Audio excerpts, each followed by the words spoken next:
मेरो फर्मको अवस्था चाहिँ यस्तो छ। प्रायः जस्तो मेरो बङ्गुरहरूको ब्याएको छ। यो सबै ब्याएको हो, सबै ब्याएको यो योहरू सबै यो अस्ति ब्याएको होला। यो चाहिँ हिजो बेलुका ब्याएर सबै बच्चा मरेर दुईटा जिउँदै थियो, यो पनि मरेछ। यो सबै ब्याएको छ।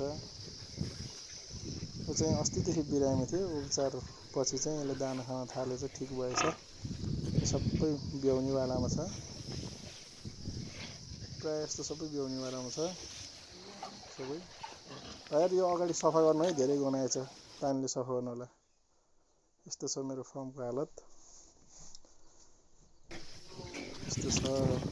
यो सबै ब्याउनेवाला हो। मेरो चाहिँ फर्ममा चाहिँ बङ्गुरले 18वटासम्म बच्चाहरू आएको छ।